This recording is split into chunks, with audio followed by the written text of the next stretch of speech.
Hello, everybody. How are y'all doing today? Welcome to episode 2 of Money Mondays, and I'm so glad that you could all be here with me today.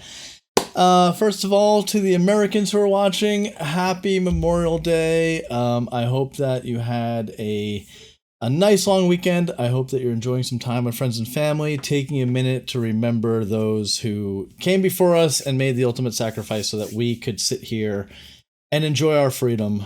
So please take a moment out of your day and just give a moment of silence for those who are no longer with us, who paid the ultimate price. And yeah, so I know some of you are probably disappointed we don't have a suit on today, but it's because it's a holiday. We're going a little casual today. I just couldn't bring myself to put a suit on this fine afternoon, this fine evening. It's a little hot out here. Sun is just starting to go down, so you might see some interesting lighting effects going on. Apologize for that, but it is what it is. May I draw a brief moment of attention to the beautiful Money Monday sign that my wife, Mrs. Bites, was kind enough to have made for the stream. It was a bit of a surprise for me. We're still trying to figure out how we're going to display and mount it and whatnot. As you can see, it's a little askew, but that's okay. That's kind of how we do things around here. A little askew, right? So I was really touched and excited about the reaction and the feedback I got from the last episode. If you were not able to catch the last episode live, it was on the topic of budgeting. We did publish the VOD, and I am going to put that up on YouTube. I was going to just take the entire VOD and throw it up there, but I do want to edit it down. Unfortunately, I have not had time to really get that done. So I might be looking to hire an editor to help out with this. If any of you know an editor who kind of specializes in taking long format streams and kind of chopping them up and making them into something a bit more cohesive and tight and focused, I would really appreciate a recommendation. So feel free to just drop me a whisper or find me on Twitter or in my Discord. And if you want to plug your favorite video editor, I would love to make some connections there, because I think there's just I have so much stuff going on with work and life. I would prefer not to wait too long to get these edited VODs up there on YouTube. But the end result is we intend to get all of the Money Mondays episodes up in some form or fashion on YouTube, where they will be part of a collection up there indefinitely. You'll be able to view the past episodes. So don't feel like you have to make every live stream to benefit from the information. And again, we're doing this to try and spread financial education to the people. I feel that this is a topic that is not covered properly, at least in the US, while you're in school. So a lot of people come out of college and start their adult lives and are working and now dealing with financial decisions, and they have really no idea what they're doing through no fault of their own. It's just that they weren't taught these kind of topics. So I want to rectify that, and that's exactly why we're here. So today I'm really excited about this episode. When I was trying to find the order of topics that I wanted to present this information in, I went off kind of what I thought were good foundation bricks to build off of, and then also what kind of questions I had received while preparing these episodes. So investing was definitely right behind budgeting in the number of queries I got, and I'm really excited because it's something that is near and dear to my heart. I love transacting in financial products, building portfolios, and watching that the growth of your finances come from investing. Investing is so key. So last episode, for the inaugural episode, we did budgeting, which I think is the absolute necessary platform to build everything else off of. Today I want to talk about investing, just to get people thinking about this, because it is such an important topic. So without further ado, why don't we go ahead and jump into the presentation? So let's see. First of all, let's change up the music. I enjoyed what we did last time with our little kind of study playlist, I thought that was fitting. We'll go ahead and put that guy back on. Perfecto. And yeah, let's go ahead and bring up the presentation here. So if it's your first time here, we're going to go through a little presentation where I'm going to discuss the topic of the day, which is investing basics, investing 101. And then at the end, there will be kind of an open discussion. You can ask any questions you want that I might not have covered. You can ask any random questions at all. It's not necessarily limited to just investing, but we'll have kind of a little bit of a open-ended conversation after this is done. So yeah, let's go ahead and get it going here. So first of all, the boring part, let me just read through some disclaimers. Unfortunately, in this uber litigious society that we exist in today, I find the need to cover my ass a little bit. So bear with me a moment. Thank you for tuning into my live stream on personal finance. Before we begin, please note that the information provided in this live stream is for educational purposes only and should not be construed as financial advice or professional guidance. Personal finance is a complex and ever-changing subject, and individual circumstances may vary. I am not acting in the capacity of a certified financial advisor or professional, and the content shared in this live stream is based on my personal opinions, experience, and research. I strongly recommend consulting with a qualified financial professional or conducting your own research before making any financial decisions. While I strive to provide accurate and up-to-date information, I do not guarantee the accuracy, completeness, or timeliness of the information presented in this live stream. The financial landscape can change rapidly, and it's important to verify any information with reliable sources. Furthermore, please note that any references to specific financial products, services, or companies in this live stream are for illustrative purposes only and should not be considered as endorsements. It is essential to conduct your own due diligence and consider your unique financial goals, risk tolerance, and financial situation before making any financial decisions. And by watching this stream either live or as video on demand, you acknowledge and agree that the hosts and speakers are not responsible for any actions, decisions, or outcomes based on the information provided in this stream. You assume full responsibility for your financial decisions and should seek professional advice as needed.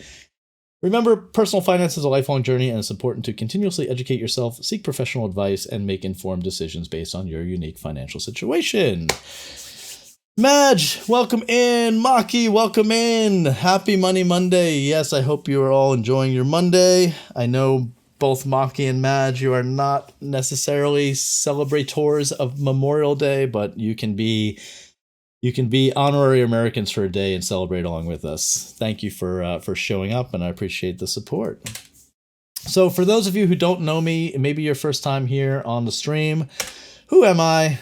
I am a variety streamer on Twitch. I tend to focus on things like point-and-click adventures, retro games, city builders, all kinds of stuff like that. Hey, Bob's, welcome in. Hope to see you and Rage after Anime Monday and maybe gigs as well. So enjoy your anime, and I'll see you back here. Professionally speaking, I am a licensed financial professional in the United States. I have over 20 years experience in financial services and hold multiple U.S. securities licenses. And I have a lot of experience investing in various markets. I've been interested in investing since my early 20s. And I'm the type of person who has to learn by doing. I can read a book on something and get the kind of intellectual side of it. But for me to really internalize that information, I have to do it. So what I found was the best way for me to learn about investing in certain products was to actually go out and buy them. And I would buy tiny little positions where I didn't care if I was going to lose the money, but it would teach me, how these things worked, and I would have a little bit of skin in the game to keep my interest. So it's sort of like, if you're into sports betting, if you have a game being played with two teams that you don't care about, there's very little reason for you to watch the game. But if you put, $20 on the game, now all of a sudden there's something on the line, you have a reason to watch it. So it's kind of the same thing. I would dabble in all these various markets to try and learn about them. And so I've bought and sold pretty much every type of product out there. So let's get started with the definition, right? What is investing? What does it mean? Well, investing is the act of allocating money or resources to an asset, venture, or project with the expectation of generating a return or profit over time. And that expectation of return is the key here. This is basically assigning some of your money and giving it a job and expecting that it's going to help your money grow, right? So when we typically talk about investing, you think of things like the stock market, but this could also be, giving a family member a loan to start a business, or giving a friend a loan to start a business, or sometimes a local business will have sort of a promotion where you can come and get in on the ground floor and give them some money, and they'll kind of give you a bunch of perks down the line. Something like a Kickstarter, even though legally it's not considered an investment, it's sort of the same concept, right? You're basically giving money or resources to a project, hoping that down the line you're going to get back more value than what you put in. Now, there's a lot of different types of investments, but for the purposes of today, we're going to be focused on kind of the broad market definition, like buying and selling stocks and bonds and things like that. So why do we care about investing? What's the big deal, right? We talked about budgeting last episode. We talked about saving. Why would we want to take our money that we have saved up and put it towards investments? Well, first of all, savings alone may not be enough to overcome inflation or achieve long-term goals.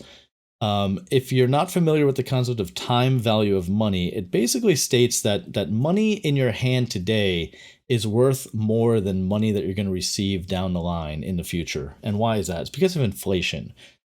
Generally, we have a upward trend of inflation just from a broad market perspective, right? It's not the spiky, really intense inflation that we've seen around the world after COVID and in the years past. But generally speaking, over time, things become more expensive because the dollar, or whatever your currency is in the country where you are, loses value. So what that means is it's more valuable to have money in your hand today than money in your hand tomorrow or next week or next year. Because of this, the money that you're saving today will eventually be worth less. You're going to be able to buy fewer things with the dollars that you have today. So you may be saving up for retirement, you may be saving up for a long-term goal, and what may happen is, because of inflation, when you actually get to the time where you want to retire or pull the trigger on that big transaction like buying a house or a car or whatever, you may find that the money you thought was enough to set aside is now not enough. So investing is a great way to kind of have your money grow along with inflation to keep pace. And depending on the risk tolerance, and we'll get into some of this later, you can aim to just kind of keep pace with inflation, or you can aim to try and actually make some money off investing and actually grow your wealth. Investing gives your money a job and allows it to work for you, like your own personal money army. I spoke about this on the last episode, how I really like the concept of you being kind of the CFO of your own life, and your money, your assets, being your employees. And if your employees are just sitting around doing nothing, they're not adding a whole lot of value to the company, right? So what we want to do is take that money that we have saved aside and give it a job and have it go out and produce more money. And this is the secret, guys. This is what separates people who just kind of tread water when it comes to their personal finance, and people who actually start to accumulate wealth and accumulate assets. This is a long-term plan. This is not get rich quick. This is get rich slow. But this is the trick. Guess how many wealthy people got there without investing? The answer is zero. Absolutely zero. You do not get rich by just saving a little bit of money and keeping it in a bank account and doing nothing with it. You need to take that money and leverage it and have it start producing wealth for you. It's passive. You don't have to micromanage this if you don't want to, but it's absolutely critical. So when we talk about investing, we talk about the markets. Typically speaking, there are two broad markets, and this is a vast oversimplification, but we're not trying to get too far in the weeds on this episode. This is really investing 101. So keep that in mind. I do want to do some future episodes where we'll go into much more detail on some of these topics. But for now, we're going to stick kind of on a 101 level. So you have the equity markets, aka the stock market, and investing in the equity markets means that you're purchasing or selling part of an asset. Typically speaking, we're talking about stocks. We're talking about corporations, public companies. So when you buy equity, it's exactly the same as you walking into a corporation and saying, hey, I want to buy a part of this company. I want to give you $50. You figure out what percentage of the company $50 equals, and you give me that in ownership. So literally, when you buy a stock in a company, you are now, for all intents and purposes, you are a partial owner of that company. Then we have debt, aka the bond markets. I find a lot of people don't really understand what bonds are. You get a lot of exposure to kind of stocks in your day-to-day life and in movies and media. Bonds, not a whole lot of people really understand, but basically all a bond is an IOU. When you invest in the debt markets or the bond markets, it means you're loaning your money out to an entity, typically a company or a municipality or a government. And now you're going to collect interest from the borrower. So it's exactly like making your friend a loan, where your friend comes up to you and says, hey, can I borrow $100 to start my lemonade stand? And you say, well, sure, what's in it for me? And he says, I will pay you back $100 that you lent me plus $5 in interest. And you say, okay, that's, I can make 5% return on my $100. That sounds good. I'm going to do it. So just think of equity would be like your friend saying, hey, do you want to buy in on my lemonade stand? If you give me $100, I'll give you half of the ownership of my lemonade stand. And now when I make $100, 50 of that 100 is going to go to you. Great. And debt is loaning money. You don't have an ownership piece. You're not buying anything. You're literally just saying, hey, you can borrow some money from me and pay me for the privilege of using my money. Essentially, you're acting as a bank at that point. So let's go over some of the types of investments. There are a shit ton of investment products out there. Many of them are very complex and difficult to understand, but at the base level, we can go over a few types of investments or securities and see kind of what the differences are. So stocks, we just spoke about the equity markets. That's what we mean when we say equities. Equities equals stocks. Stocks represent a share of ownership in a company. If you have voting shares, most of the time when you buy stock, you're buying voting shares. There are a few instances where a company will issue different classes of shares, some of which may have voting rights, some of which do not. But if you are buying a voting share, it means that you now have the ability to come and vote your shares when they have an annual meeting and there are issues raised by the corporate board. So a lot of times you'll buy stock in a company and you'll get a notice in the mail saying, hey, the board of Microsoft, for example, wants you to vote on these 5 issues. And you can vote yay or nay. They'll tell you which way the board recommends you vote, but it's up to you. Now, granted, if you're buying your 10 shares of Microsoft, you don't have a lot of say, right? There are millions of shares outstanding. You are a tiny, tiny drop of vote in a big ass pool, but you still have a say. You get enough people with a say to vote the same way, you can actually affect things. And there are a lot of activist investors out there and investing funds that try and do exactly that, try and marshal together almost like crowdfunding a vote. Get enough people together who feel a certain way, and we want to buy enough shares up that we can now influence this company. So stocks can provide you with long-term growth potential. They are the best security type for growing your funds, right? Because there's unlimited upside potential. When you buy a bond, you're limited in the amount of interest you're going to make. But when you buy a stock, that company can go, sky's the limit. If you bought stock in Amazon back when they were a little baby bookseller, You had no idea the behemoth that they were going to grow into, but you will have appreciated your stock value all along that trip because you bought in early and you held your shares.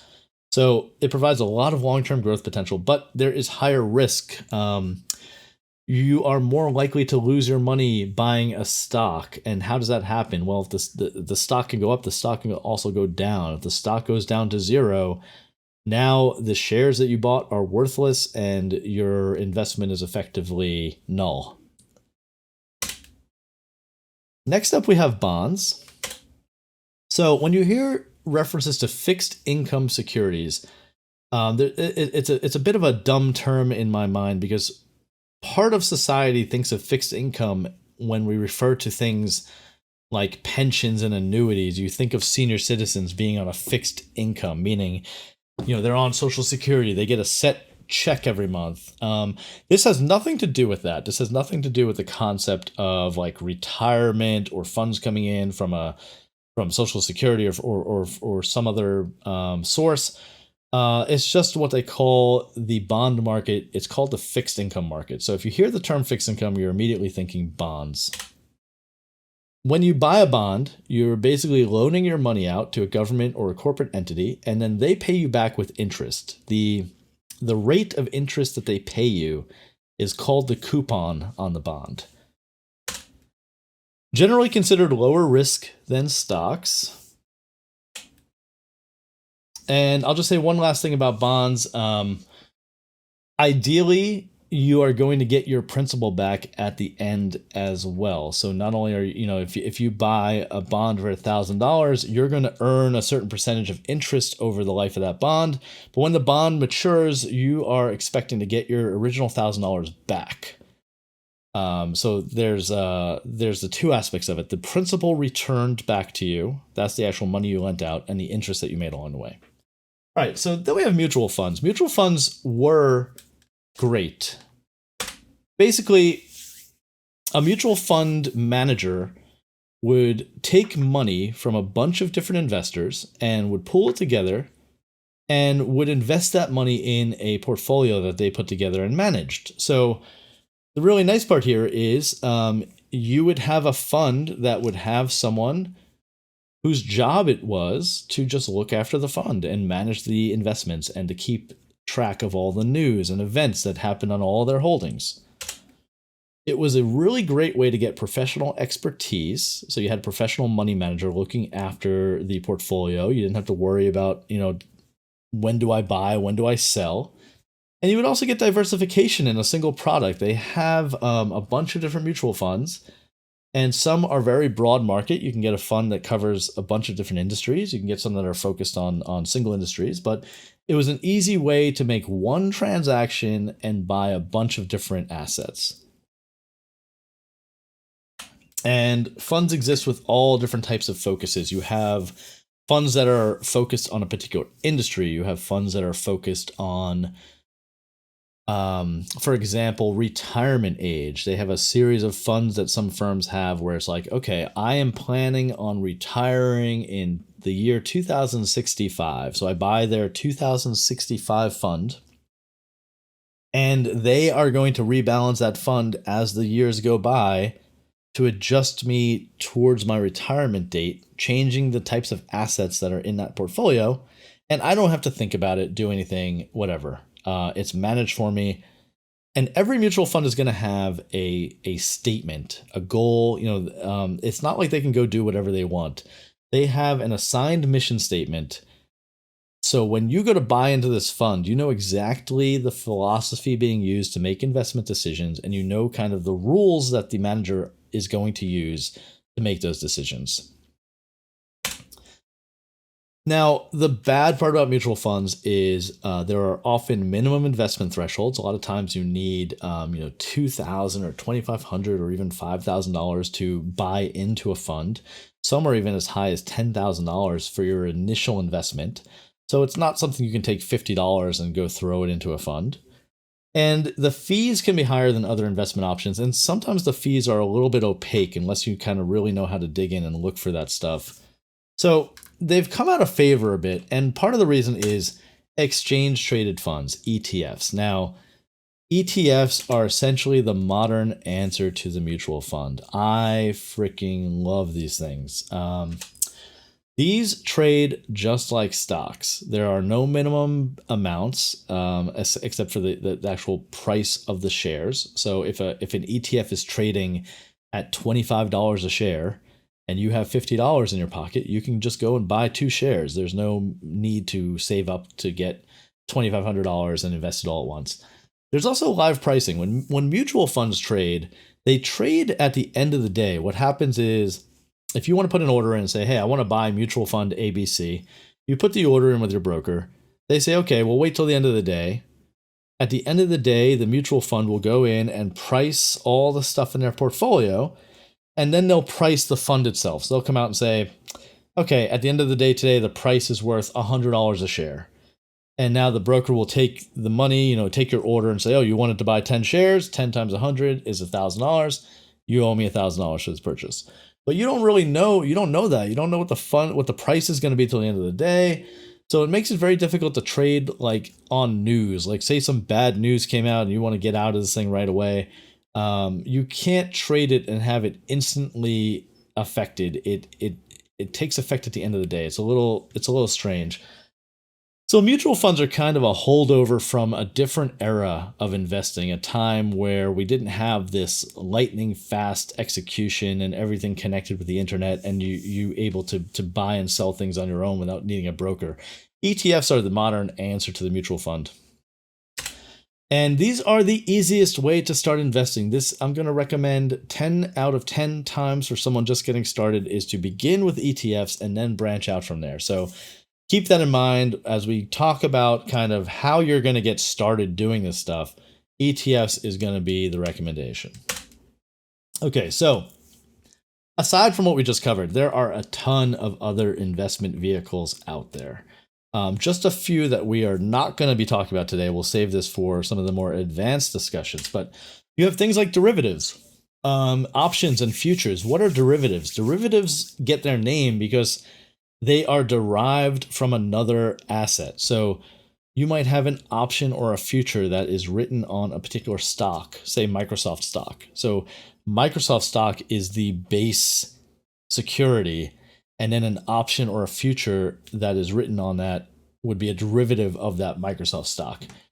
These get really complicated and really funky, so we're not even going to talk about them right now, but just I wanted to mention them so you know that they exist and that they're out there, and we will cover this down the line. Things like annuities, things like publicly traded partnerships. Example, MLPs, master level partnerships. You see these a lot with oil and gas concerns. They will sell stock essentially, but it's not like a share of stock that you're buying. You're actually buying a unit of partnership. And there are different tax implications and filing and stuff. So again, another sort of advanced level thing that you shouldn't mess with unless you know what you're doing. Insurance policies as investment vehicles. There are some interesting little bits of the US tax code that allow you to use insurance policies as a vehicle to accumulate cash, tax deferred or tax free. Again, not something you need to worry about at this early 101 level of investing. And then you have kind of hard assets, things like real estate, things like artwork. You can be a collector of fine wines. You can be a collector of classic cars. Those could all be considered investments. And finally, you have currency. I'm sure you've heard of the foreign exchange markets where, I might want to trade between the difference in price of the euro versus the dollar, or the British pound versus the euro, or whatever exchange you want to handle. The foreign exchange markets are kind of the wild, wild west, very dangerous, a lot of snake oil salesmen. Be very careful. Don't recommend you even dabble in that. And that includes crypto, by the way. We're going to talk in a little bit about how you can gain some exposure to this stuff without taking on so much risk. All right. So let's talk about a few key concepts here. So the first one is risk versus return. This is maybe the most important thing to recognize when it comes to investing. The higher the risk an investor takes on, the higher the return that they are going to demand. And this is true 100% of the time. Basically, if a company wants to pay you less, they have to make it a safer investment. So think about bonds, right? I am a company, I'm asking you to loan me money. And I have a certain percentage that I'm going to pay you. So say right now, interest rates across the board out in the world are like around 4%, call it. So if I go and put money in the bank, I can earn 4% on it, just for argument's sake.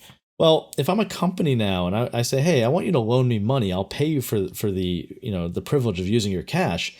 If you say I'm going to pay you 3%, well, what's my incentive to do that, right? I'm taking on more risk. Instead of my money being safe and sound in the bank where it's guaranteed and insured, I'm going to take it and give it to you, company ABC. It's surely riskier than having my money in the bank. I don't know how much. That's my job as the investor to kind of look at the company and figure out how risky does this seem to me. But either way, I'm going to require more than a riskless investment.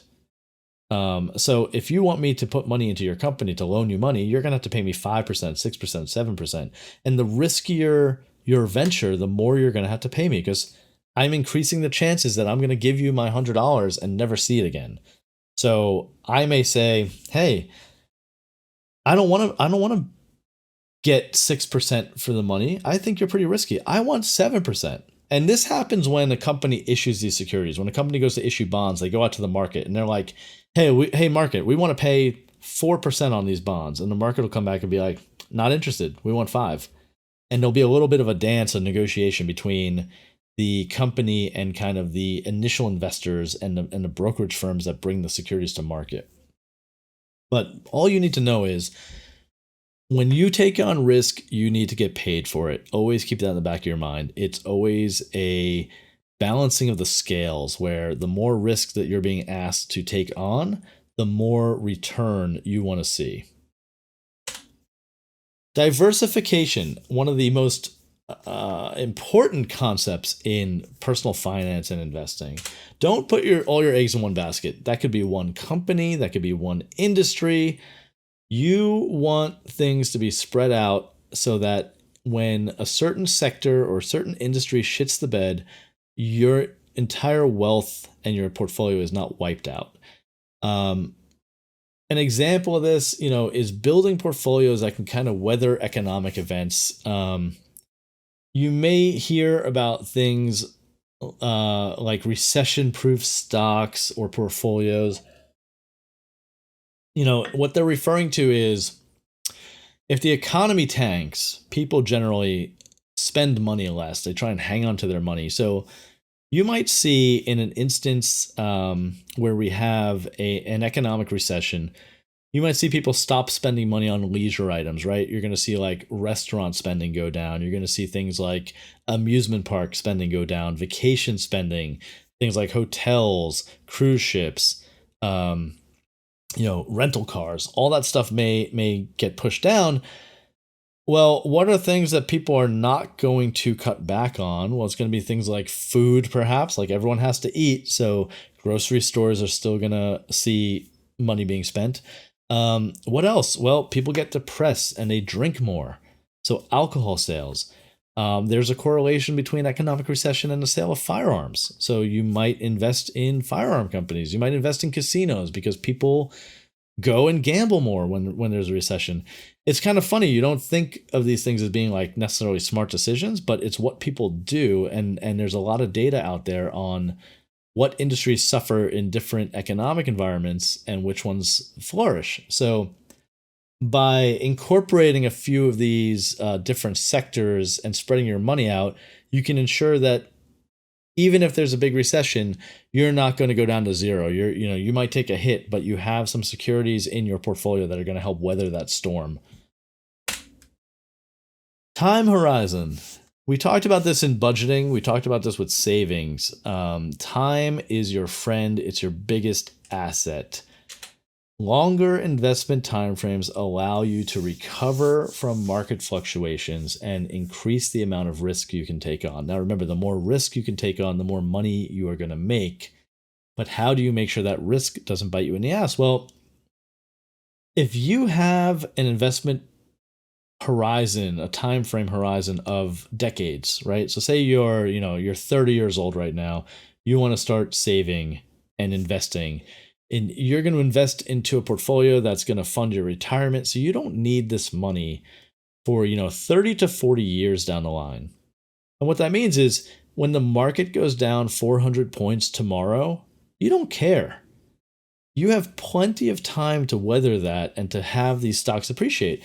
And when you look at the stock market, at least the US markets, over time, they have gone up year over year about 10%. And that's averaging out across all of these crazy events we've had, such as the Great Depression, World War II, the stock market crash of 87, the financial crisis of 08, hurricanes, different political events, 9/11.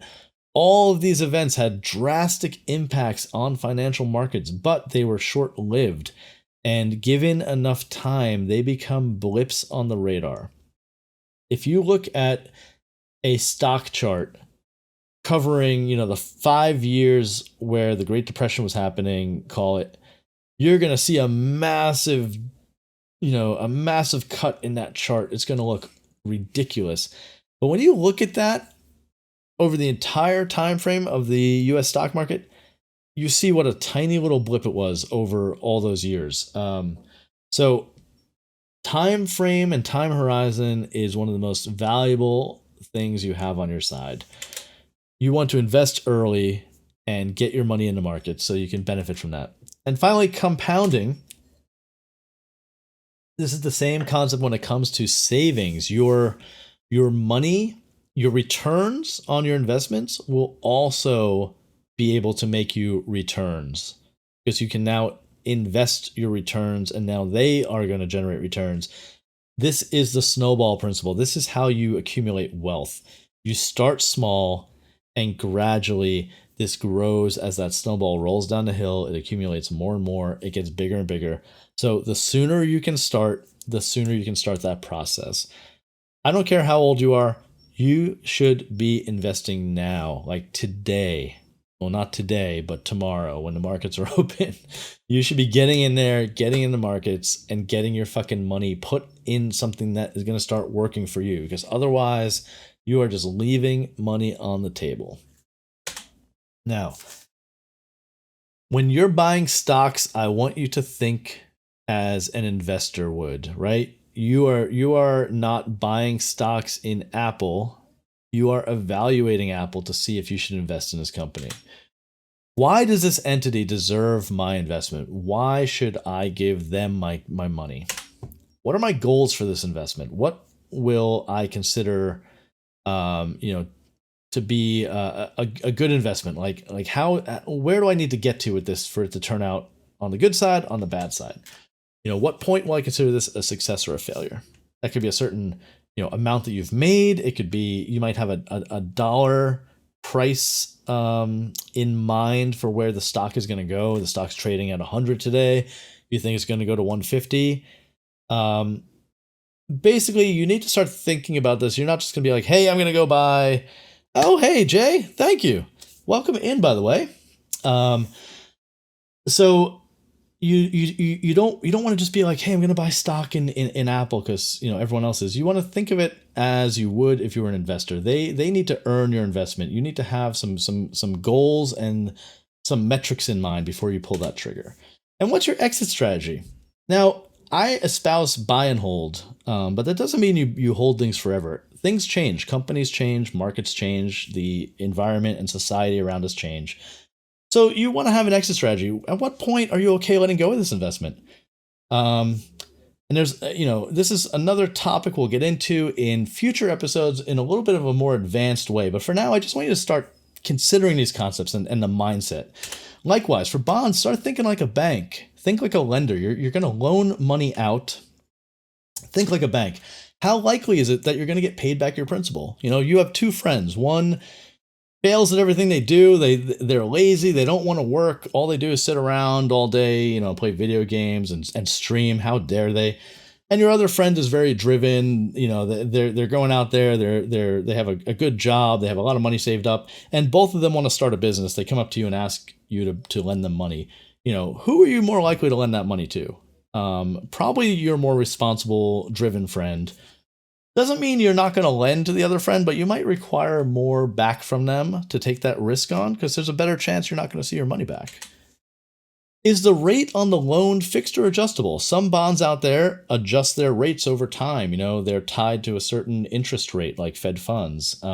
So you may have the amount of money you're making off of that bond change when, through no fault of the company's, no fault of your own, just, economics conditions have changed.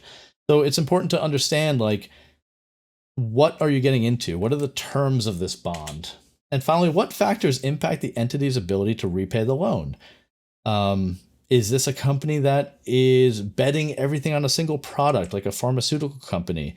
If they don't get approval for that medicine, is the company going to go out of business? What's their financial situation look like? So just to say, hey, instead of blindly investing, you're going to kind of consider some of these things. Now, the lucky part is, if you go the ETF route, like I am recommending, you don't have to worry about nearly as much of this stuff, because you have a professional manager behind the scenes who's making those decisions for you. So that's why I consider that easy mode, and you want to get started doing something like that, where you're taking a lot of the decision-making process away from you until you have the confidence and information to make those decisions on your own.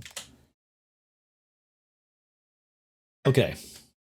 A lot of people out there are going to give you investment advice. A lot of people are going to try and charge you for investment advice, and they're not giving you advice on how to invest. They're giving you advice on how to gamble. Big distinction. If there is one set of slides I want you guys to pay attention to, it is this. Investing and trading and being active in the markets is all about risk management. And that is what determines, are you investing or are you gambling? All investing carries some risk, right? The second the money leaves your hands and you're investing it or putting it somewhere, there's a chance you won't see it again. However, safe investments, I put that in quotes because every investment has some degree of risk, but safe investments mitigate this risk through guarantees or insurance wrappers. So think about, when you put your money in the bank, in your savings account, you are behind the scenes lending your money to that bank. But we don't really think of it that way, because there are a lot of guarantees. We have SIPC and FDIC protection, which we saw with the bank fallouts a couple months ago. All the depositors who had their money in those banks got their money back through these programs. So you don't really think of it as investing, but it's exactly what you're doing. When you put your money in a savings account, the bank is loaning it out, and they're paying you money for the privilege of using your cash to loan out to someone else. And that's the money, that's the interest you make on your savings. It's almost like a bond, but it's not a termed instrument that has certain, everything's all written out. This bond is going to last for 30 years and blah, blah, pay this much money. It's sort of like a more casual implementation of a bond. You're still loaning the money out, but it's not like, hey, here's like basically this security is the contract. But if you read through all that paperwork the bank gives you when you open an account, there's a ton of fine print in there about how they can change interest rates, how they pay you, how you earn your money, similar to the terms you would see on a bond. You should never invest money you cannot afford to lose. Now, I will make an exception to this when it comes to savings. If you're doing things like a savings account or a CD or a bank product, something that has that insurance, that guarantee on it, I consider that cash equivalent. You can put your money in the savings account and not worry about losing it overnight. But when you actually go to invest in stocks and bonds and ETFs and all these things, do not do it with money you need next month. Do not do it with your mortgage payment. Do not take, the money that you absolutely need next month and think that you're going to double it. Invest in League Skins. Henty here is to offer the opposite advice. I do not recommend investing in League Skins. I'm just going to say that. Excellent. always assume you're going to lose your investment. That's the mindset. And that way you'll never be disappointed, right? If you put that money in, you're like, goodbye, money. I hope to see you come back. What is it they say? You know, if you love something, set it free. Maybe it comes back to you. If you love your money, set it free, and hopefully it comes back. Okay, your own personal risk tolerance and financial situation will determine how much risk you can incorporate into your portfolio.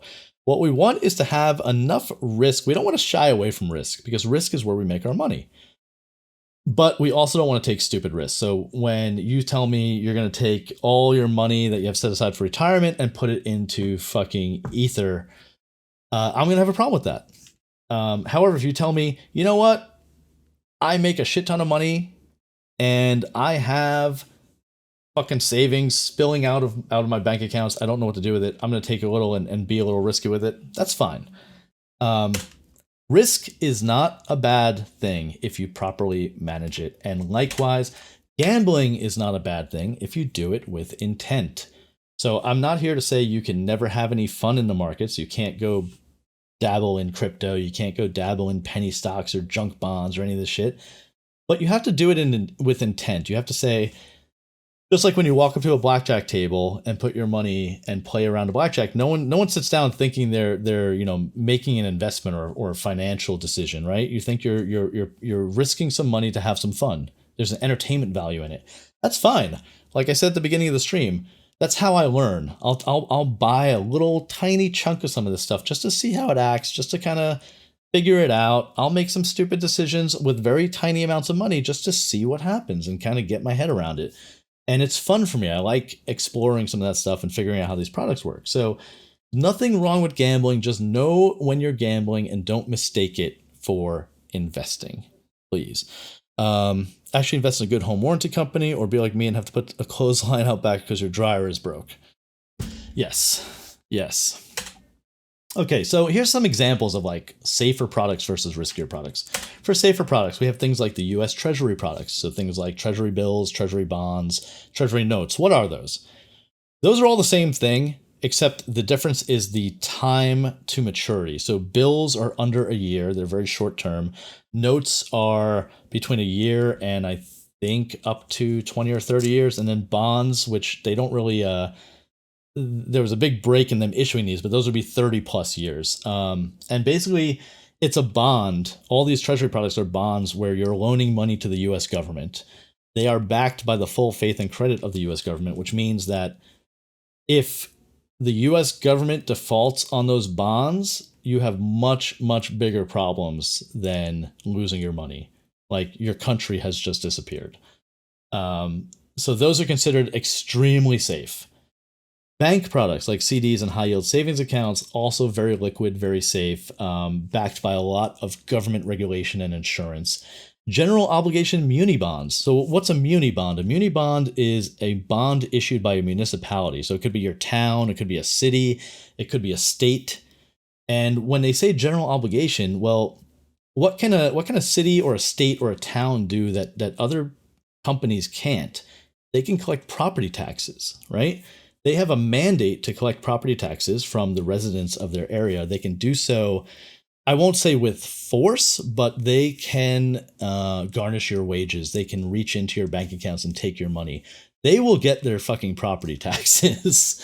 So when they write a muni bond, say New York City says, hey, we want to write a bond that's going to fund, some new development in the city, and they're going to make it a GO bond, a general obligation bond. It means, hey, we are going to use our authority to collect property taxes to back the funds for this bond. So you have a pretty high level saying, hey, unless New York City disappears, I'm good with these bonds. Now, in the 70s, we did have that scenario. New York City was risking default on tons of munis. It was something people had never thought of. So I think today we've seen a few of these kind of perfect storm financial situations where people are not so quick to say that'll never happen anymore. Like, I'm not going to sit here and say, well, New York will never default or the US will never default on their bonds. It could happen, but the risk is much lower than, say, Detroit, for example. Not to pick on Detroit, but Detroit went through a thing where their credit rating was cut down and their bonds were getting defaulted on. Kind of a mess. Likewise, muni bonds can be issued with insurance wrappers. Some municipalities will do this to make the muni bond more attractive to investors because there's less risk involved. So now, say Detroit goes through a default, they come out the other side. They're better financially speaking, but people don't trust them because of what just happened. So now they want to issue bonds. No one's going to buy them unless people are really like, hey, I'm gonna gamble a little bit and take some of these bonds. So they may say, you know what, we're going to pay to get an insurance company to put a wrapper on to say, if we default on this bond, the insurance company will make you whole as an investor. And that will make them more attractive and people might actually buy the things. What does that mean for you as the investor? It means you're going to make less return. Why? Because now they have reduced the risk, right? They don't have to pay you as much. Basically, you're getting the amount of interest that you're going to make off that bond is going to get cut because they had to go and buy this insurance wrapper to make it safer for you. On the riskier side, we have things like derivatives. We mentioned those briefly before. Leverage products. You'll see a lot of this shit out there. You hear the term leverage a lot in investing. Leverage is when people are taking, how do I describe this? They're amplifying the effects of the investment, good or bad. So they may say, hey, this is $100 investment, but you're only going to have to put $1 in, but we're going to treat it like you have $100 invested. So if it goes up a tick, you just made $100. And you're like, that's awesome. I put $1 down and made $100. This is fucking amazing. If it goes down, though, that sword cuts both ways. You're going to lose $100. So leverage is something you need to be very careful about. I don't recommend it as a beginner. Penny stocks and junk bonds. These are just stocks issued by companies that are not very, I don't want to say solvent, but they're not the highest credit. They're not the most established companies. A lot of smaller companies kind of fly by night. Penny stocks have a terrible reputation. And a lot of times where there's financial scams, it revolves around these shittier, less regulated products because they're cheap. They call them penny stocks because these stocks don't cost a lot of money because the companies are not that big and wealthy. And the same thing with junk bonds. Junk bonds are basically bonds where a credit rating has been assigned that's pretty shitty. So someone looked at this company and said, you know what? There's a pretty big risk if you lend these guys your money, you're never going to see it again. So at face value, these bonds look very attractive. You might look in the market and see bonds being sold paying 4% interest to you, and then you'll see one paying 12%. You're like, fuck, 12%? That sounds awesome.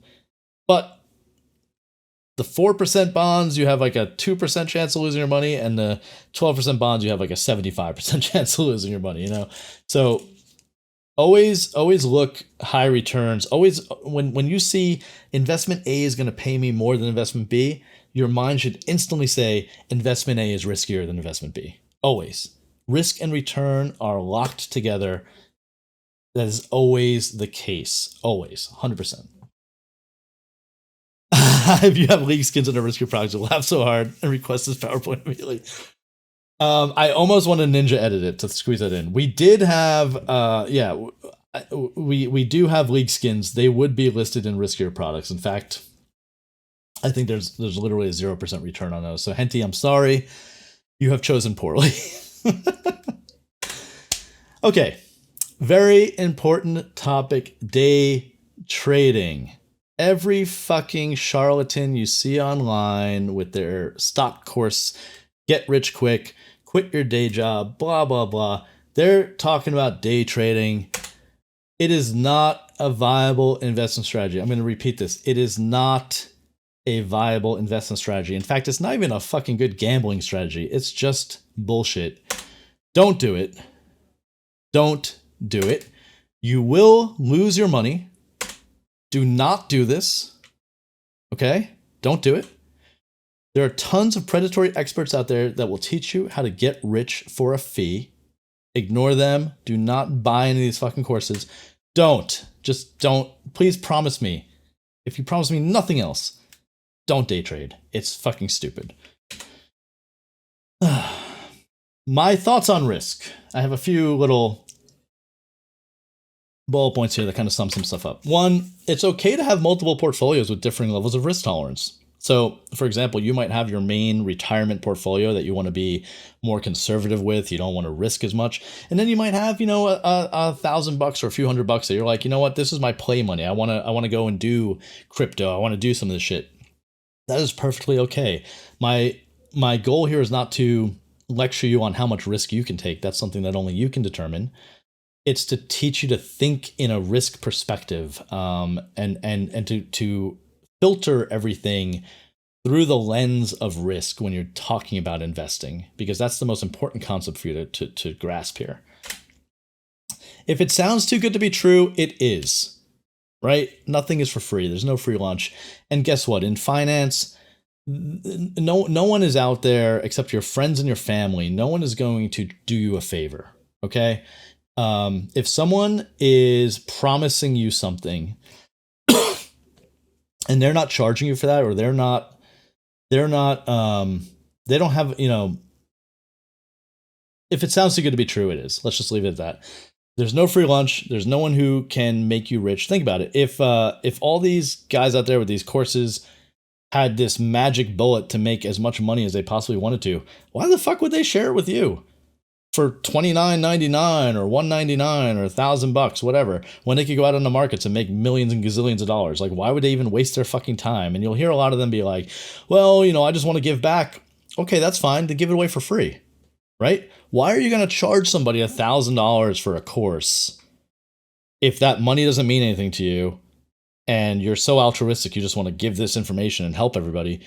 Well, those two kind of conflict, right? You're either giving it away for free and not charging, like this session. I will not charge for this information because I'm trying to do it to help educate people and get this information out there and try and fill a gap in our educational system.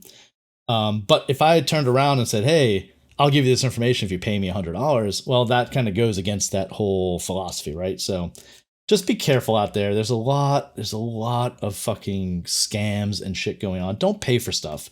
You can pretty much find information out there for free online. You don't need to pay for a course. No one out there has a secret that only they know, that they're gonna gatekeep and charge you. But Wall Street Bets says, sure thing. Fucking Wall Street Bets, man. Welcome in, Bobs. Don't pick up pennies in front of bulldozers. What does this mean? This means do not take on a disproportional amount of risk for a tiny return. I made this mistake years ago. I was messing around with index options, a very tricky and volatile investment where I was taking on a lot of risk to make a tiny amount of money. And guess what? When the market conditions were right for about a year, I was winning every fucking trade. I was making money. I thought I knew what the fuck I was doing until one day the market shifted slightly. I got caught between a trade and I lost thousands of dollars. I not only lost all of the profits I had made over the last year, but I lost some additional money because I had gotten complacent and I wasn't thinking clearly and saying, why the hell would I risk $1,000 to make $10? That makes zero sense. So it was a lesson. It was a hard lesson to learn. It was literally a day where I was watching the markets close and the closing price of the S&P was going to determine if this trade went sideways on me or not. And it was right around the edge. And then it went south and just kept going south. And I just felt my stomach drop out. I was like, I just lost a lot of money, a lot of fucking money at a time where I didn't really, I could afford it.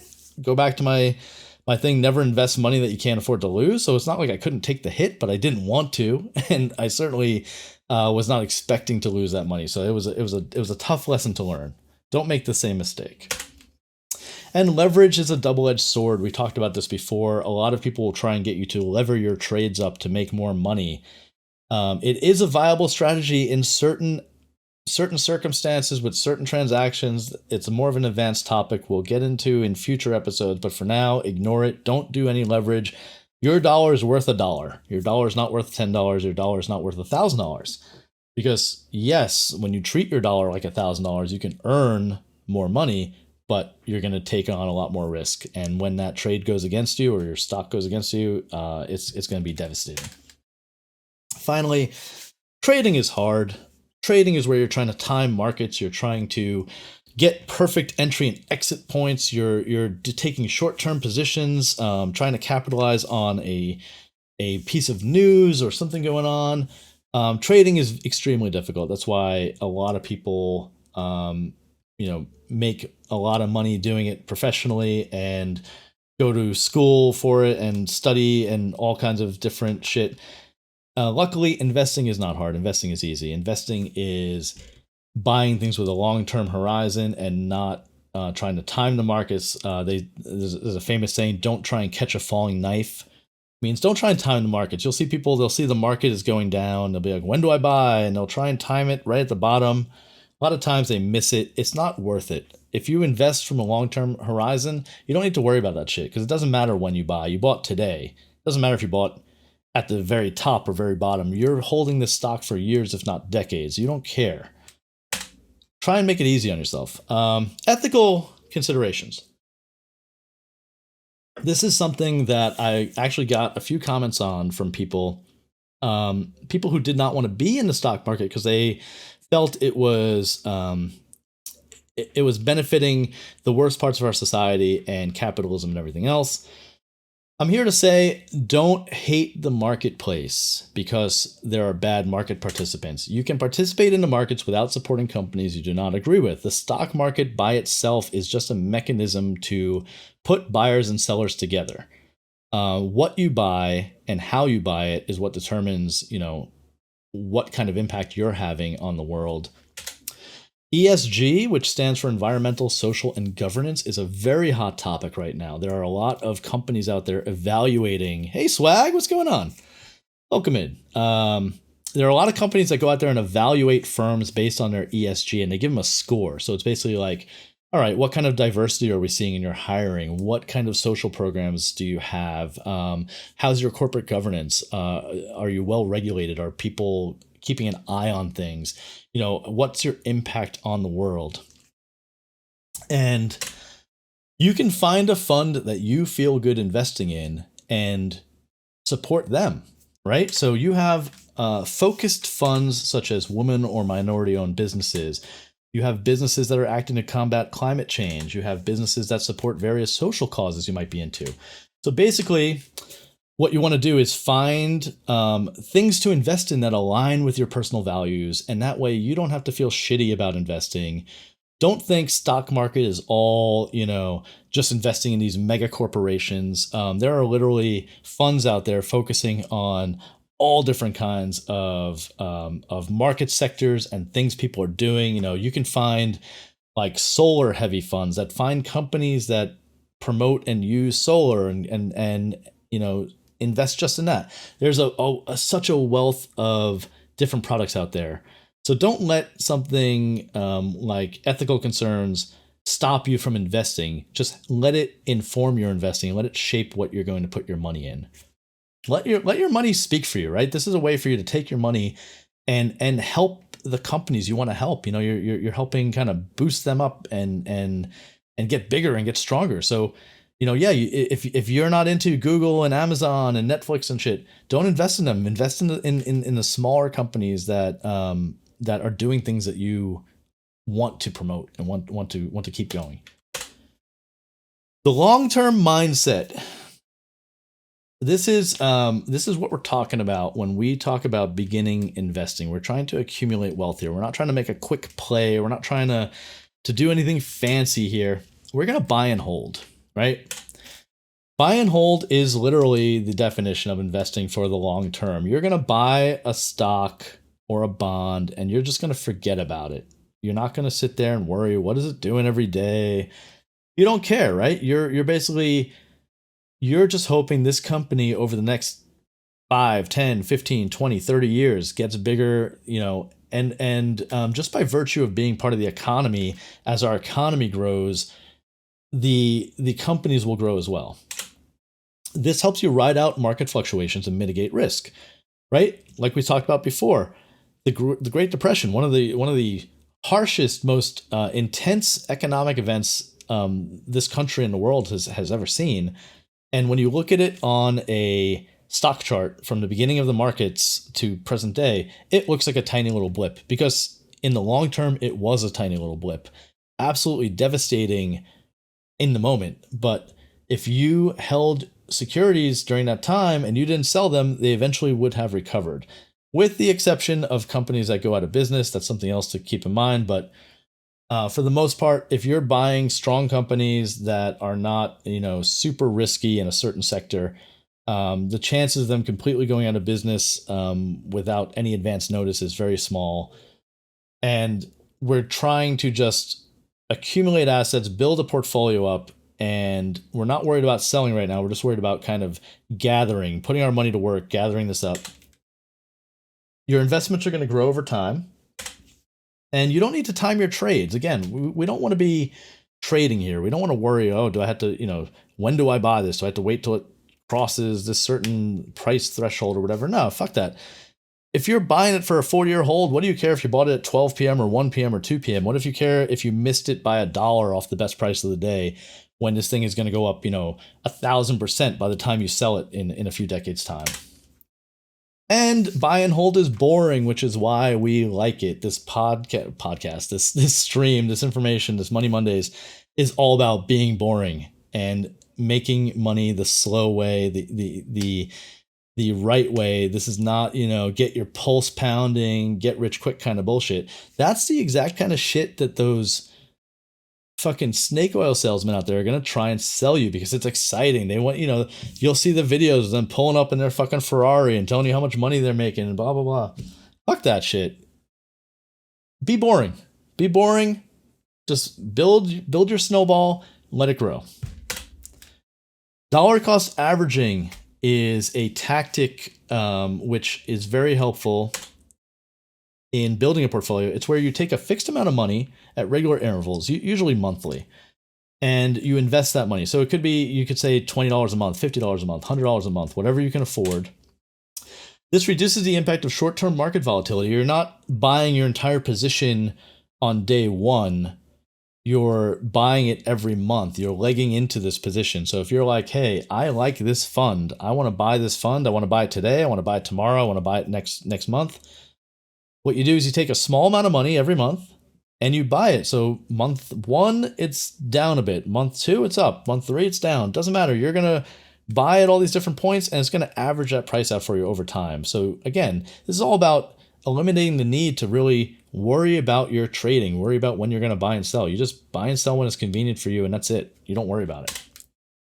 This dollar cost averaging is extremely easy to integrate into your saving and budgeting flows. Just make it a budget item. We talked all about budgeting last time. Make an item for your investments.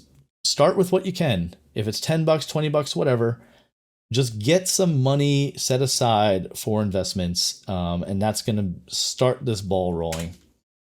And a lot of brokers and brokerage products now allow you to trade partial shares in stocks or partial shares in buckets of securities, which makes this much easier. So there are some brokers, for example, you can go in, you could set up a list of all the funds you want to buy and make a basket of these funds, and then that's going to be your portfolio. And every time you buy, you send in $50. You say, I want to buy $50 of my basket, and it will go ahead and allocate and say, you bought 0.2 shares of this one, you bought 0.01 shares of this one, etc. Very similar to what happens in a retirement account when you have like a 401k through work, for example. You tell it, hey, I want to invest my money into these like 5 or 6 funds. And whenever money goes into your 401k, they go ahead and allocate it across those. A similar thing, but happening on an individual level. And finally, let's just talk really quick about a starter plan for you guys. So I'm assuming most of you are not investing currently, are have not started for whatever reason. You might be intimidated. You might think it's not necessary. Step 1, you want to open a no commission brokerage account. I'm old enough to remember when investing was really gatekept, where you had to go through a broker and there was no way for an average everyday person to go out and buy a stock without engaging a stockbroker. I have a funny story. When I first started working at St. John's University, I was going to school in Queens, New York, and I got a job at the computer lab there. And I got my first paycheck and I was like, oh, there's a Citibank across the street. Let me go open a new bank account and I'll deposit my paycheck. I walk across the street, I open the account up, and this is the first time I had actually gotten like an ATM card. And I'd never used an ATM before, really. Hey, Donnie, what's going on? So I walk over, I deposit my money, they give me my new ATM card, and the very first thing I do is go to the ATM to start playing around with it, and I go in the ATM and I see your check balance and withdraw money and deposit money and whatever. And I see an option that says brokerage options. So I click it, and now it says like, hey, buy stocks, sell stocks. And I'm like, ooh, what's this? So I click on buy stocks, and it comes up with this message saying, please talk to your banker to enable this functionality on your account. So I'm like, okay. So I walk into the branch and I ask to speak to a banker, and I'm in jeans and a t-shirt and everything. And he's all in his suit, and he sits down. What can I help you with today? And I see he's pulling my account up as I'm talking to him, and I mention what I saw on the ATM, and I want to enable investment options on my account. And he kind of, I could see the wheels spinning in his head as he was trying to figure out how to tell me no. But he basically looked at it. He goes, why don't you come back when you have a little bit more money? And I think I had at the time like $150 in the account. So I go, well, how much money are we talking about here? He goes, why don't you come back when you have at least like $5,000? And I was like, okay, thank you very much. And I shake his hand, I leave. And I'm thinking as I walk out the door, holy shit, when am I ever going to have $5,000? Like, that's never going to happen. And I abandoned my thoughts of trading and selling stocks until a few years later. I think this was probably 1999 or 2000, somewhere in that realm, where you started with the .com boom. You started to get the first brokerage firms that did not require you to speak to a broker to trade. They were using the internet to trade. And that's where it really changed the markets. All of a sudden, you had people who could go in and make decisions. And the thing was, when you had everything gatekept by these professional brokers, they kind of unintentionally altered how the markets worked. Because like, if you would call up your broker and say, hey, I just saw a news report saying the economy's heading south, I want to sell all my stocks, the broker would probably be, try and convince you otherwise. You don't want to do that. It's a hasty decision, whatever, and talk you out of it. And you might say, no, I insist you sell, and they would sell. But most people would say, you're right. You're the professional, okay, fine, I'll leave it alone. And so I feel like there was this big buffer between like news events and shit happening, and the brokers would kind of buffer the reaction to that. And now that anyone could go out and do your own trades, and there's very few actual like stock brokers out there that are purely stockbrokers. They've morphed into kind of like full service investment advisors to keep trying to get your business. But now you see these big spikes when there's like news events or something. There's a big reaction. It's that public panic that all of a sudden happens. You can use that to your advantage. I'll say this. Whenever there is a drop in the markets, when everyone panics and you turn on CNBC and you see, oh my God, the Dow has dropped 400 points. First of all, note that they never tell you these drops in percentage values. They always tell you in point values because it sounds more shocking. If you say, oh, this went down 1.5%, that doesn't sound so bad. But if you say it went down 400 points, holy shit, the world is ending. And they do this. They try the fucking financial reporting. They try and create panics because they want people to watch their show, and they want there to be a panic. They want there to be some reason you're glued to the TV screen. So they'll try and hype everything up like it's the end of the world. And then you get, all these investors, these individual investors running to their brokerage screens and selling and buying and shit. So when I see a big drop in the market, my mind says stocks are on sale now. If it's not something, a great example of this was with COVID, for example.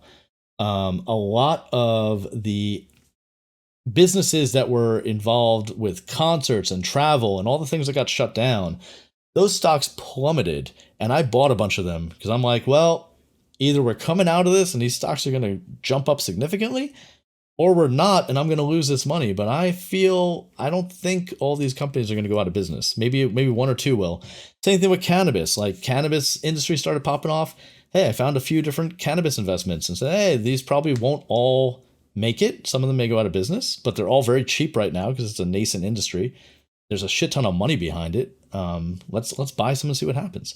So when stuff goes down for no reason, consider it a sale and start thinking in that mindset. It's not necessarily a bad thing, especially when you're talking long term. You don't care if the market goes down a few hundred points today because you're not selling today. So what do you care? Deposit a set amount every month. So we just talked about this with your budget. You want to get a certain amount of money into your investments every month.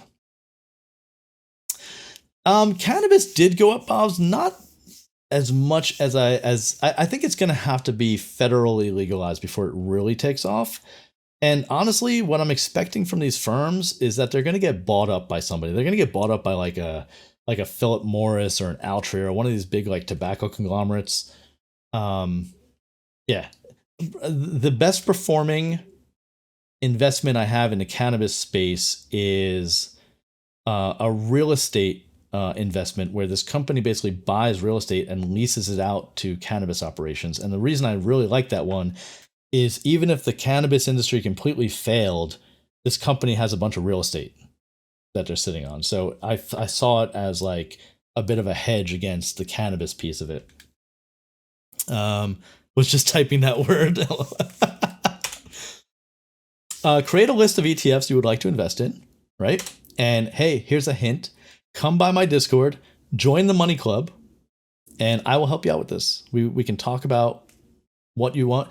Yeah, so Bob, you might have missed the earlier slide. ETFs are exchange traded funds. If you know the concept of a mutual fund, was kind of the old primitive version of an ETF. An ETF acts like a stock, trades like a stock. It has a stock symbol, but ETFs are amazing. They're basically a basket of investments that are professionally managed. So you have someone whose job it is to manage this basket, and you can buy and sell portions of this just like a stock. It's super easy to trade. And the beautiful part is these things focus on so many different little niches. You can really fine tune what you want. So you'll have ones that focus on certain sectors. Like if you're into energy, if you're into, financial firms like banks and insurance companies, stuff like that, you might say, I'm interested in European stocks. I'm interested in food service. I'm interested in whatever. There's literally an ETF for every single industry out there.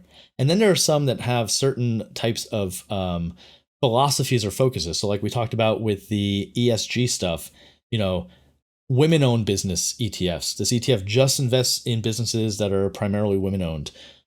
There are dividend ETFs where they only buy and sell stocks that have good dividend rates that are generating income for you. So it's a super easy and simple way to start investing, where you still have a lot of decision making if you want to where you want to focus your money, but you don't have to do any of the work. Like it's all being done by a professional. You pay a little bit for that. You don't actually pay money. It's baked into the price. But say, for example, if this ETF's basket of securities is worth $100, they might charge you $102 to buy into a position, and that $2 would be the fees. So you don't actually have to take money out of your account and send it in. It's all baked in. But that's how they make their money. There's someone managing this fund out there that you can ride along with them. And then you buy shares in those ETFs. And let me be clear, you don't have to buy ETFs. If you want to buy single stocks, you can do it. I think ETFs are a great entry-level product. They're not super risky. Some of them can be, but I think compared to a single stock, you're getting a lot of diversification and you're getting a lot of benefits with that professional management, where I think it's absolutely worth looking at ETFs as your first product type to get your feet wet with. And then as you get more experience, you can branch out. And then here's an important part a lot of people ignore. You want to periodically review your portfolio and sell anything you no longer want. That's a big deal, right? Because things change. Your philosophies might change. The economy might change. Society changes. So you may look back and say, hey, this ETF I bought a few years ago, I no longer want to be that heavy in the industry, in energy, for example. So I'm going to sell off half of my position. I'm going to sell all of my position, whatever. You can continually just adjust the percentages of these ETFs in your portfolio to get it to where you want to keep it. How do you choose ETFs? And again, come by the Money Club. I can help you in a much more personalized and in-depth way. But basically, what I like to recommend to people is to buy companies or industries, sectors that you like and support as a consumer. So when I first started investing, and I was doing exactly what I've recommended here, which I was taking a little bit of money every month and I would buy stocks. I would pick a stock every month and I would buy however many shares I could with the money I had. That meant some stocks I couldn't buy at all. Like Google, for example, was priced way too high for the small amount of money I was setting aside. So I would just ignore those stocks.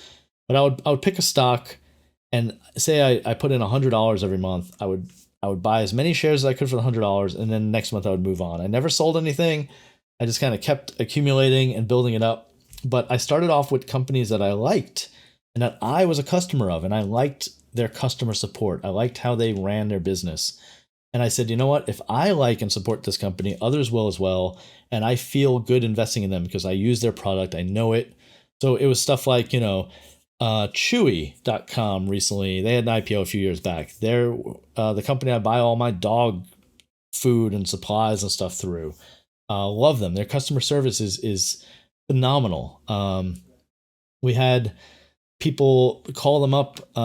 People I knew, they had some dog supplies that they couldn't use anymore, and they called up.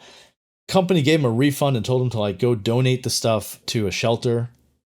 They're a great firm. So I want you to focus on companies like that. There must be a company that you use as a consumer that you trust and that you know and you want to support. Those would be the first choices I would make. You want to start with a base of conservative assets like index funds, treasury funds. What's an index fund? An index fund is an ETF or a mutual fund that tracks an index. The most famous indexes are the Dow Jones and the S&P 500. Basically, they're a selection of stocks that kind of represent the economy as a whole. So if you look at the Dow Jones index, it's, many securities that have been chosen because they meet certain criteria. And we use that as kind of a benchmark for the whole US economy. So when you buy an index fund, it's basically like you're buying the entire economy of the United States, which is not a bad thing to bet on, right? No matter which way the economy is going, we go this way, we go that way. Overall, it's growing over time. Overall, even though certain segments are growing and certain segments are contracting, the whole economy grows as we go on. So I like, if you did nothing else, just buy a broad index fund and leave your money alone. You can't really go wrong because you're betting on the economy. Again, if the economy of the US disappears, you have much bigger problems than your investment portfolio at that point. Treasury funds, basically you want low risk things as the foundation for your portfolio. And then you want to layer in the riskier stuff. And this is where you can have fun with it. This is where you say, I want some exposure to a volatile industry like energy or foreign stocks or crypto. And the nice part with these ETFs is you can get access to some of these strategies without having to jump through all the hoops. Like if you want to get into Bitcoin, well, sure, you could figure out the whole fucking, ecosystem and get a wallet and go buy or mine and try and accumulate Bitcoin and whatever. Or you could buy an ETF where they're already trading in Bitcoin and you get to ride along with the price appreciation or decline. But you don't have to do anything special. It can all happen in your one brokerage account. It can be part of your portfolio. It's not like a separate part of things. And that's where the real power of ETFs come into play. You can do a lot of very complicated strategies where you don't need to execute the strategy yourself. There's a professional who is literally laser focused on doing that one thing. And two, you don't need to worry about all the implications. You're buying foreign stocks. You don't have to worry about, do I need to file different tax returns and this and that? Everything is kind of taken care of for you for the most part. Again, we're trying to keep this simple today. There are always exceptions to these things, but for the most part, it's a very easy way to get into some things that are not so easy, and you can really fine tune it. And this is where you take your risk tolerance into account, and you say, well, I'm feeling like I want to take 5% risk and 95% non-risky because I am really scared about getting into markets. I don't understand them. So you do 95% really safe, nice, broad, stable investments, and then your 5% you throw into something interesting or something fun. Um, Generally speaking, as you get older, your risk tolerance decreases. Generally speaking, as you get closer to retirement age, you want to start shifting out of stocks and into things like bonds. That was the traditional money management. What I was taught in school was, when you're young, you buy stocks, very risky, relatively speaking, and you can weather that risk. You have a long time horizon. You have a lot of time before you need to retire. And then as you get closer to retirement, you start shifting those assets into bonds, into things that generate income where you're not worried about price appreciation anymore. You're worried about, just making money off of like interest and stuff. Things have changed a little bit since I went to school. There's some people now who don't, who want to stay in stocks forever. You don't want to go into bonds, whatever. Again, it's a more complex discussion to have, but basically start off conservative and layer in risk as you see fit. And then as you get more comfortable with things, get more knowledge, and you understand things a bit better, you can decide to up that risk or reduce it, whatever you see fit. And invest in what you know. Whatever you do for a living, you're an expert in something. All of you are experts in something. Like Henty knows the League of Legends skin market like no other man. But use that knowledge. Like if you work in the energy industry, well, you're an expert in the energy sector. You know the players in the market, right? You know the company you work for. You know the competitors. You know kind of the issues affecting the market. You're probably much more able to make an informed decision on an energy industry investment than I would be, for example. I'm gonna have to go do a ton of research. So use these things, buy things like they tell authors, write what you know. Same thing with investing. Invest in things you know. It'll help you get started with a level of comfort, because that's the goal here, right? Start small, get comfortable, branch out, grow this organically and slowly so you keep pace with it. And you don't want it to be this thing that's spiraling out of control. You have no idea what's going on. You're like, what am I doing? I put my money in this box. And it's like that South Park skit where it's like, and it's gone, right? Like, I have no idea what happened. We don't want that. We want this to be nice, slow, predictable. So leverage every advantage you have. Use your expertise and use that to make your investment decisions. Once again, like we talked about last episode, don't go it alone. Join the Money Club at the Discord. I'm going to pop the Discord link into chat there. If you're not already a member, stop on by. And we have a super secret Money Club at the Discord. If you just message me when you get there, I will add the role for you. And it's basically where we're going to do some fun things and talk about all these topics. We asked for some volunteers last episode to be kind of our budgeting guinea pigs. We do have our volunteers in place, and we'll be giving updates as we proceed. It's been a little bit slow starting, entirely my fault, but basically coaching some people through some budgeting stuff and seeing how they do. And so we'll be giving updates on that. And you can always reach out to me if you have any questions about this content. You can find me on the Discord. You can message me on Twitter. You can message me here on Twitch. You know how to find me. Reach out, ask a question. There's literally no questions are dumb or stupid or too simple. If you're confused about something or you just want to chat about it, I'm here. I'm available. So use a resource. Come at me, bro. Come by the Money Club. We are going to have our first annual investment competition. This is going to be a fun little thing that you can participate in. Basically, everyone is going to get a set amount of virtual money. We're going to use a site and have a fake trading account. You'll be able to buy and sell whatever you want. You can trade your portfolio however you wish, and then we'll run the competition. I'm thinking 6 months. This is open to some debate before we get started, and we'll do monthly check-ins. Basically, I wanted a long enough time horizon where it's not going to be like a week long where everything got affected by one market event. I want it to be a little bit of a long-term thing so we can see different strategies people are using, how they unfold. So I think 6 months is a good compromise. And we'll check in every month, and we'll have a little leaderboard who's making what kind of fake money. At the end of the competition, we're going to look at everyone's portfolios. We're going to discuss some of the strategies and choices that were made, and we're going to talk about what worked and what didn't. And at the end of the competition, the winner will get a very nice prize, TBD. So just a little carrot to get you over there. So come by the Discord, message me on the Discord, ask to join the Money Club, and we can set you up to be part of the competition and also to be part of any future stuff that we have planned. And again, talking about future episodes, stacking the bricks. We started off with budgeting, and now today we did investing. We still have a bunch of topics. I'm always open to new topics as well, so feel free to reach out if you have an idea. But I still want to cover things like setting your financial goals. Checking and savings accounts sounds simple, but there's a ton of optionality out there, and knowing what kind of accounts to choose and how they work and the little nuances can really save you a lot of money and help you out in certain ways. Planning for retirement, very, very big topic. How to get started with investing. We talked about that today. Excellent.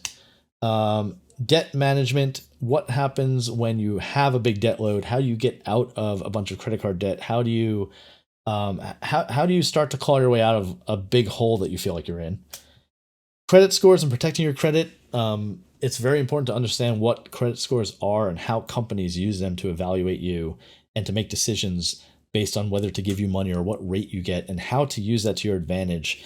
I don't want to call it gaming the system, but by understanding the rules, you can put yourself in the best possible situation before you need to extend credit to do something like buy a car or buy a house. How to use credit cards and how not to use them. Credit cards are one of the most misunderstood financial instruments out there in the world. I feel like the younger generations saw their parents rack up a lot of credit card debt, and they have kind of cast aside credit cards as being evil. I'm here to tell you, credit cards are amazing if you use them right. You do not want to run a balance and pay extraordinary interest. What you want is to find cards that offer you cash back and miles, airline miles and hotel points, and maximize these offers that the credit cards are offering to you and get free shit. So basically, you can spend the money the same way you're doing today, buying all the regular stuff. You don't have to change your habits at all. But by using credit cards properly, you can get a whole bunch of benefits on top of your normal spending. Understanding insurance. Insurance is extremely important to protect your assets once you start building them up. Protect your family and your nest egg. Real estate, renting versus buying, the age-old debate. This keeps changing as society changes and as the markets change. But there's still some, basic questions you can ask yourself to go through this checklist and see, does it make more sense for you to rent or buy? Not everyone should buy a home. For some people, it's a step backwards buying a home. And no one wants to tell you that. Everyone wants to say, yeah, home ownership is the goal, right? We're all taught as a kid, that's the goal. You grow up and you buy a house and you have a family. Well, that's not always the case for everybody. But no one's out there saying, hey, here's how to make that decision. And finally, taxes. I'm really excited about taxes because we're going to have Ice Cold Car. Many of you know her from her streams. She is also a financial professional, and she is going to be a co-host with me to do some tax-focused episodes. And I also have another friend, Jason, who is an artist in the Pittsburgh area, and he is going to be doing some segments with me on how to make money as a creative, basically for anyone who's an artist or a musician, or trying to do a full-time run at content creation, for example. Making the content is what you focus on in the beginning, but then you get to a point where you have to turn this into a business. And Jay has been very successful in his career, turning his artwork into a way to actually, pay his way through life and make, keep himself alive, essentially. And he wants to share some of the stuff he's learned over the years with you all, because I think there are a lot of people who are in that same boat, who are young and who are creating content of some kind. And how do you set yourself up to benefit, and how do you not shortchange yourself? How do you properly represent yourself as a business person to get your due as a content creator? Already Brickified has been budgeting and investing. I will remove the how to get started with investing from this list for next time. So we're making some progress. We're only on episode 2, but we have a lot of stuff to cover. So, and as always, stay in touch. Here's my link tree. If you would like to find any of my socials, they are on here. We have the Discord, obviously. I am on Twitter. It's probably the best way to get a hold of me, second to the Discord. Here on Twitch, also on YouTube. We can go ahead and drop the social links in here.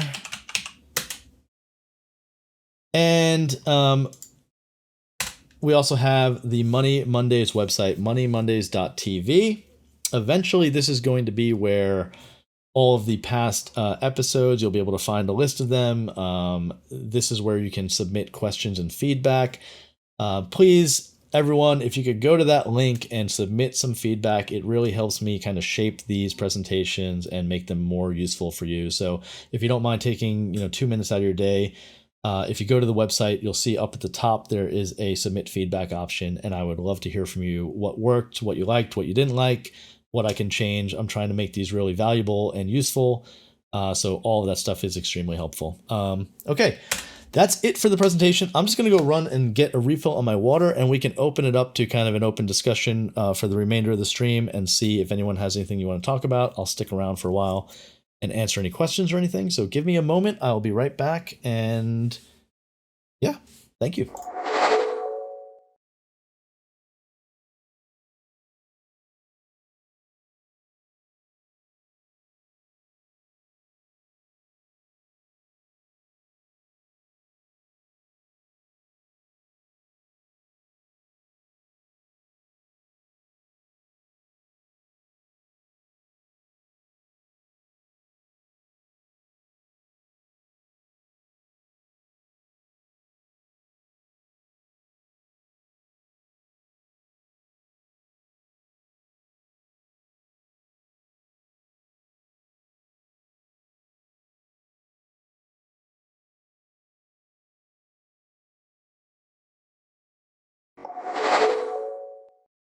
Okay, so we're back here. It's a little dark in here. We had a lot of sun coming in before, so I turned the lights up. Let me turn those back on real quick. Hang on.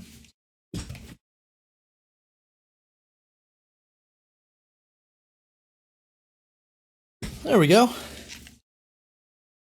Quality investment info, at least what I was here for. Excellent. That's great to hear. Yeah, so I was planning on going until about 8 p.m. Eastern, which is about 15 minutes from now. I'm happy to stick around for a little bit longer if people have any questions or comments. Otherwise, we'll call it at 8. But yeah, I'm very excited about the investment stuff.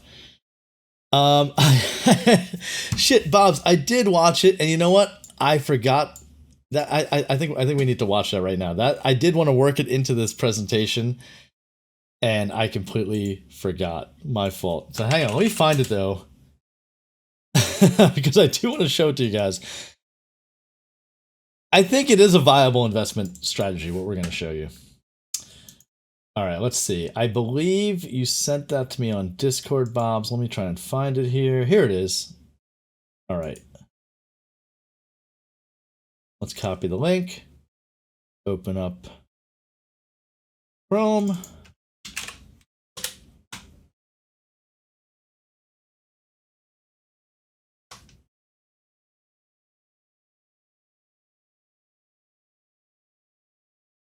Okay.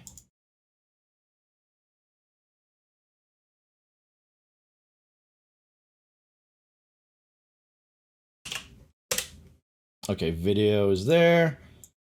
Now let's just get, how are we going to do this? Let's go back to here. Let me bring up Chrome.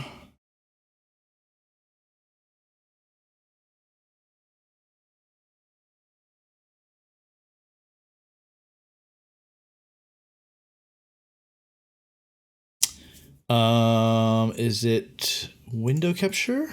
Yes.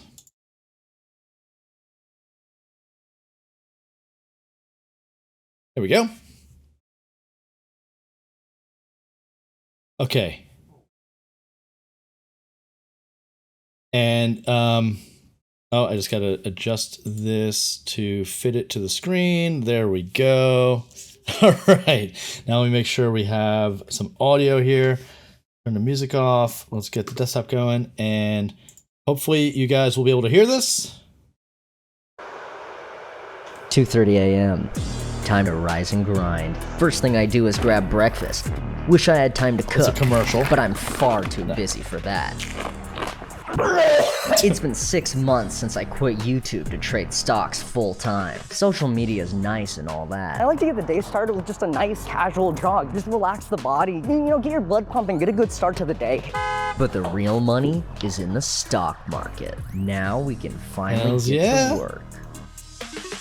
Stock, options, futures, derivative futures, buy Cumcoin. Take all your savings, put it in the Cumcoin. Day trade that option, trade that stock. Cumcoin is worthless. I sold every last drop of my Cumcoin. Sell it all, and then options out there. Got it. And that's just a day in the life of a stock trader, baby. I executed the stock trade and it gave me money. So make sure to tune in next time for... Listen, I don't know how to trade stocks, man. I lost all my money on Robinhood. I have no idea what I'm doing. If only there was something that could trade stocks for me. Why did they let all those people in? Why did the cops just kind of open the doors, lift up the ropes? Have those cops been charged? Shut up. Hi, I want to give my goldfish Frederick the ability to trade stocks. Frederick! Now I know what you're thinking. Michael, you own a goldfish? And Michael, why haven't you posted a video in 8 months? Anyways, this is my idea. Right here.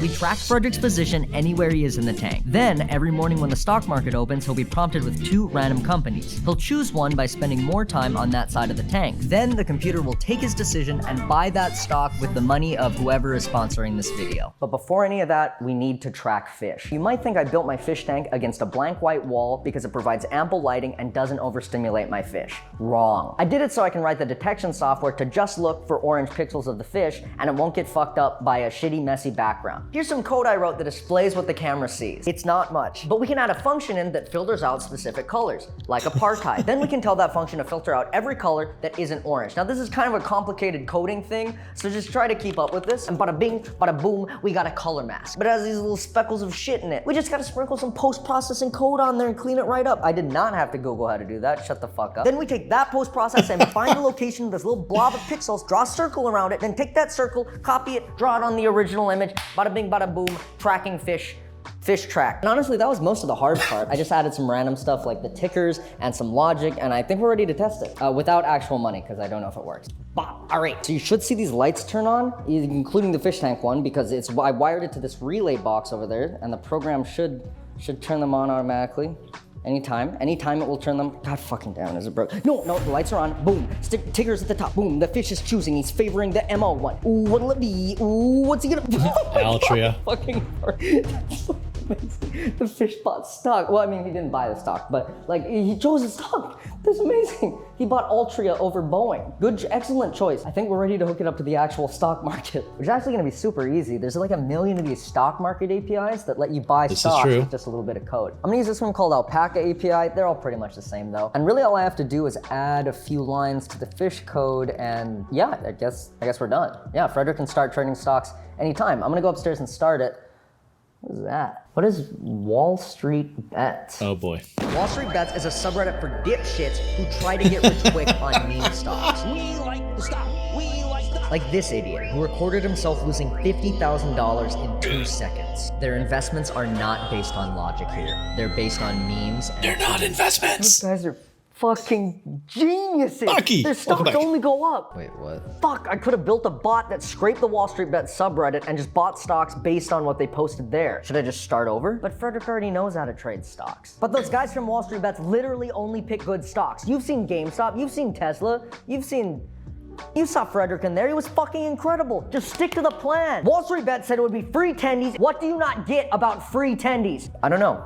I wish, like, if only I could make both and then pit the two systems against each other in a super sick competition of fish versus man to see which one makes more money. I'm betting on the fish. Frederick takes an early lead by buying Nike stock, but those dumbasses at Wall Street Bet buy Lucid and they're close behind. This is gonna be it's me, the bitch-ass audience. Michael, you can't just represent an entire community with a computer program. Yes, the fuck I can. For this bot to work, we need to know how Wall Street Bets feels about certain stocks. To do this, we're gonna use sentiment analysis, which is a natural language processing technique that uses machine learning. Say we're looking through my YouTube comments. One says, "Die forever, bastard. I hate you." A sentiment analysis bot would classify that as negative. And if we look at another one that says, "I think you're great. Also, I have a super cool robot idea for you," a sentiment analysis bot will classify that as super fucking negative because your idea probably sucks ass. To train a sentiment analysis bot, you need a lot of labeled data. So a lot of samples of text that are labeled positive or negative by a human. There are a lot of these data sets out there that are publicly available, but the text is like normal person talking. Wall Street Bets, they talk about tendies and YOLO and boomers. Weak hands or paper hands. Stongs, just YOLO. Very unique vocabulary. Therefore, I needed to make my own data set using their fucked weird Wall Street Bets language. So I went to r/Wall Street Bets, sorted by top of all time, downloaded the top 10,000 posts, and all that's left to do was to label them as positive or negative. So I sat down with a nice cup of coffee and labeled the data myself. No, that would have taken 4 or 5 hours. That's fucking stupid. Instead, I spent an entire month learning the React web framework and building a website that would allow users to log in and label the data for me. Then I tweeted asking Wall Street Bets members to give me their Reddit usernames. Awesome. I then plugged those usernames into the Reddit API, got the top 10 accounts with the most Reddit karma who were active on Wall Street Bets. Those 10 people labeled 1,000 posts each, 10,000 posts total, and created the data set for me. And that's how you turn a 5-hour task into a 1.5-month task. Because I'm a programmer, and that's what we do. I use that data set to train a sentiment analysis bot, and now every morning when the fish is trading stocks, this bot is going on r/Wall Street Bet. It's looking through the top posts of the day until it finds one it likes, and then it buys the stock that post is talking about. So that's how that works. Let's get back to the competition and see which one is better at trading stocks. Insane things are happening, Michael, right now. This is crazy stuff going on. Interesting buy from Wall Street Bets. I don't know if the GameStop play is gonna work out for them. People love games, Michael. They fucking love games. Big tank from Wall Street Bet could be like another 9/11 situation. Fish is going crazy buying Costco and Facebook. Meta now. It's a crazy day. There's a lot of volatility right now. Very confusing. I don't know where this one's gonna go. I'm gonna get an expert's opinion on this for sure. Have a nice day. You're all set.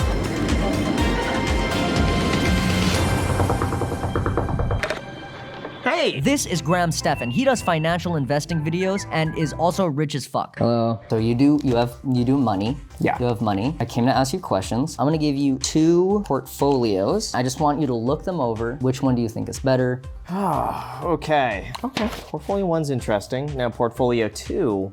Okay. We got a lot of the memes here. The market's been down. Pretty much everything has been down the last 3 months. Yeah. But if I were to, I would feel way more comfortable with the first one. What if I told you that an algorithm has picked all of these stocks? I would believe it. I'm gonna give you the performance. Wow, the algorithm has performed. Now, this is only over 3 months. For the portfolio 1 is managed by Frederick. This video is about investing. Yeah. So like maybe giving viewers an opportunity to invest into a fund that is managed by my fish. So it's a fish. Yeah. I'm back. Things have been going crazy. What did Graham say? His money is on the fish. Peaks and the valleys for Wall Street's bets. It's better than bigger than anyone. They can win. Swallow that Graham's money content. is on the fish. I fucking hate you, Graham Stevens. Big Oh, did I? I didn't even get. Hold on, you guys can't even see the camera. What am I doing It's here? not looking good for Wall Street Bets right now at all. There we What is that? go. What is that? This could be What the it. hell is wrong It's with me? climbing. It's the comeback. It's climbing. It's to the moon. It's gonna break through, bro. It's gonna fucking break through. Oh, it fucking died. The fish won. Yes! Let's fucking go, Frederick. Okay. Fuck you, Now there Wall is Street another Bets. 8 minutes of this video. I think we're gonna call it here. I encourage you to go watch it in its entirety. But for now, yeah, we'll go ahead and just finish up here, and talk about yeah, don't let your goldfish choose your stocks. is probably good advice. You get shit on by a fish. So how do we sum things up here? I think this video kind of showed everything we were talking about, what not to do. Wall Street Bets is all about the gambling side. Please do not think that that is representative of any part of traditional financial advice. Investing in the fishes, yes, we must get more fishes, right? Listen, absolutely. See, Rage gets it. It's an investment for sure. Yes. So I will have. I'm gonna call it here in a couple minutes. I'm working on putting the actual slide decks up on the website, so we can get something there if you wanted to download and look at any of those. And I am working on trying to get the first episode, and now this one is added to the pile, get these edited down in some way. The VODs will be available on Twitch for as long as they allow us to put them on there. I don't want to just publish the entire VOD on YouTube, though. I want to at least try and edit it down. So again, I have to kind of acknowledge what I'm bad at. What I'm bad at is editing long form videos down into nice, concise bits of content. So if any of you know a video editor who is good at that kind of thing and would like to make a recommendation, I will probably start that search soon to try and find someone who can help me wrangle these into something more YouTube palatable. But eventually, all of these episodes will go on YouTube, and they will also be archived on the website. You're fucking psychic. You know someone that does editing? Bob's, pass the name on to me, please. I will reach out to them. I have no idea what that kind of thing costs. I may not be able to afford it for this project, but we will see. I'm hopeful I can find someone who can be helpful, and because I fucking hate video editing. I'm gonna be honest. So anyway, I hope you found the information today useful. This VOD will be available if you missed the beginning. Feel free to go back. But basically, what we're trying to do here is get you guys set up to start investing immediately, like tomorrow, because that time is the most valuable asset you have, and you don't have to worry about as much of the market risk if you're in it for the long term. And to be in it for the long term, you need to have a decent amount of time between now and when you eventually plan to retire and to need to tap into these funds. So basically, it's a way for you to leverage that time and invest now, hope that money grows over time. And again, you can invest in just like the broad US economy. Like, you don't even have to pick certain sectors unless you want to, or you can really get specific and cherry pick exactly the industries and the focuses that you want to support and invest in. So I'll throw out the invite again to Money Club. I'll put the Discord link out there. Oh, Discord link. Look at that. I am not psychic. I had no idea Stream Elements had just posted a Discord link, but either way, stop by, ask me to join the Money Club. We don't have it as an automatic role because I wanted to make sure, that we kind of like know who's going in there and who gets access to those channels. So you have to message me to get the role, but if it's anyone who's legit and has watched the stream, I have no problem letting you in. And we're going to do the investment competition, the fake money investment competition. I'll be posting details on signing up for that soon. And there is a prize involved. I've not decided what that's going to be yet, but it'll be fucking epic. It'll probably be like a signed photo of me or something. Maybe that selfie that Rage posted in the Discord the other day. Fake money investment. We're gonna run a little fake money trading competition. It's gonna be 6 months competition. Everyone will start off with the same amount of virtual money. You'll be able to do whatever you want in your portfolio, and then we'll check in. We'll update the leaderboard like every month, and at the end we're gonna look at the decisions everyone made, what their strategies were, what worked, what didn't, and it's just kind of a fun way for people to get used to keeping tabs on the market and seeing what, how different actions affect your portfolio. Laughing my ass off. Perfect. Yes, that selfie. Thank you for capturing that, Ridge. It was much appreciated. Oh shit. Yes, so that you might win your framed copy of that. It'd be amazing. And the next Money Mondays episode, I'm gonna try and start getting these in the middle of the month. So I think I'm gonna start on like closer to the middle of the month, so maybe the second or third Monday of each month.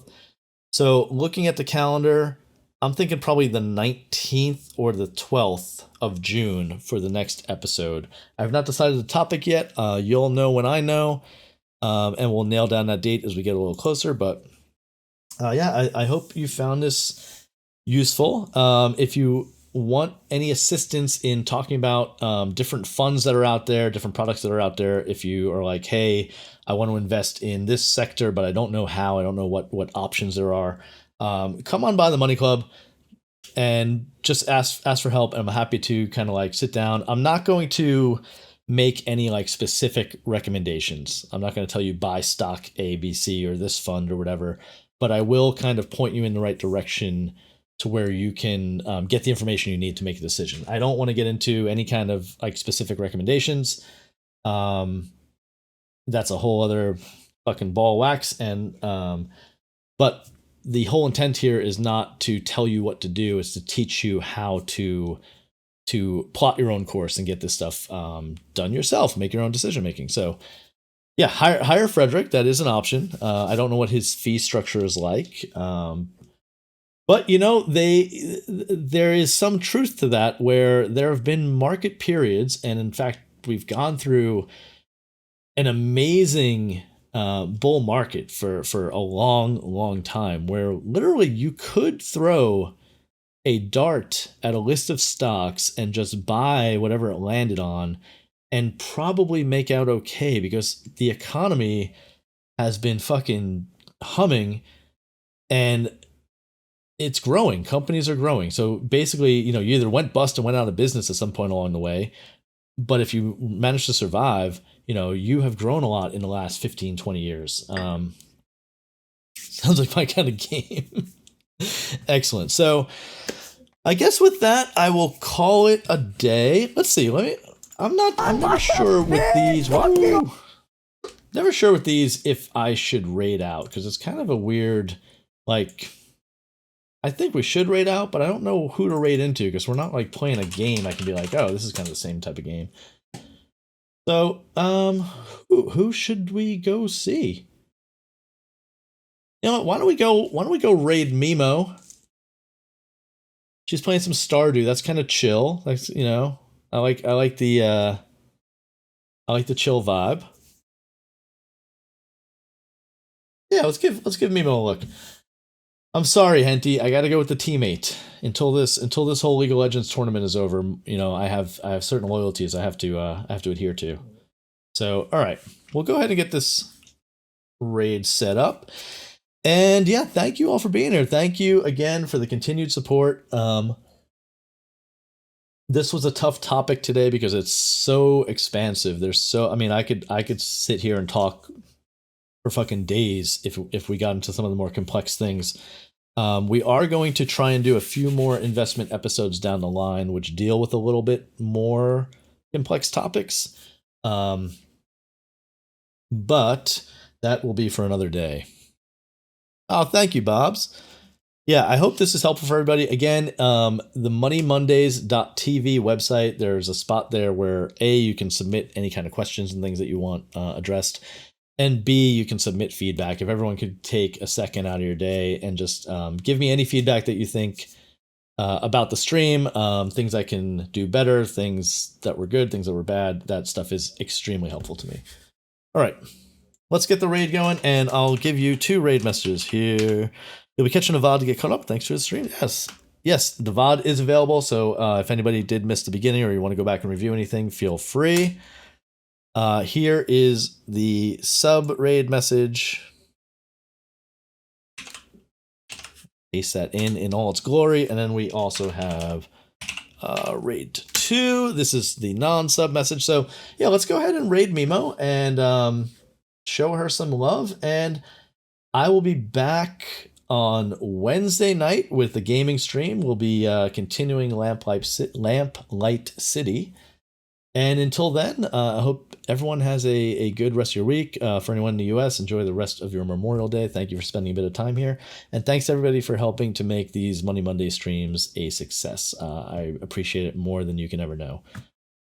All right.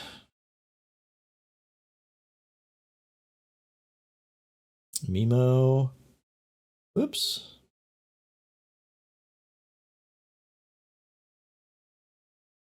There we go. Okay, raid channel. Perfect. Oh, no, I didn't. Fuck. I didn't mean to unraid. Okay. Start raid. I think we're good. We gotta wait. We gotta wait 10 seconds. Why, Twitch? Why? Why? Yeah, sorry, Bobs.